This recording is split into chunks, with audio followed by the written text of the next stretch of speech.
ኧረ ፍቅር ቶሎ በል በእናትህ ረፈደ እኮ። እናት ሃይላንድ ካለ ልልቀም። በአሁን ሰዓት ሌባና ጤነኛው መለየት ከባድ ነው። ግቢና ልቀም። እሺ አሳዛኝ። እሺ አመሰግናለሁ። እንዴ አንቺ ማፈቅዶልሽ ነው ግቢው ዘው ብለሽ የገባሽው ሌባ።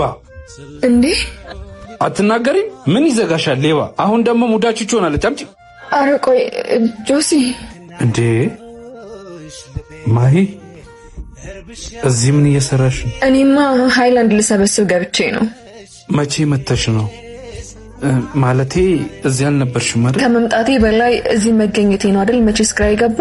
ኧረ በፍጹም እንደዛ መሰለብኝ። ይቅርታ። ምን አጠፋ? እኔም በሆነ እንዲህ ነው የምገረመው። ግን ምን ተፈጥሮ ነው እንደዚህ አይነት ቦታ የተገኘሽው? ከአንተ ተለያይቼ ወደ አረብ ሀገር ከሄድኩኝ በኋላ ፌስቡክ ላይ ከአንድ ልጅ ጋር ተዋወቅኩኝ እና ምሰራበትን ገንዘብ በሙሉ ለሱ ነበር ምልከው። ከዛስ?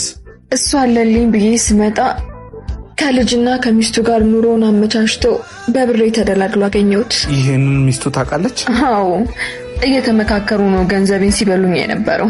ማሂ በጣም ነው ማዝነው። ኧረ ፍቅሬ ረፈደብን። እንዴ አንተ ምን እያረክ ነው? መልስልኝ እንጂ ምን እያረክ ነው? ከማንም ለቃቃሚ ጋር? የኔ ፍቅር ማሂ ትባላለች። እሷ ማለት ዝም በል ነይ ውጪ። ቆይ ላስረዳት። አንቺ ነይ ውጪ ውጪ።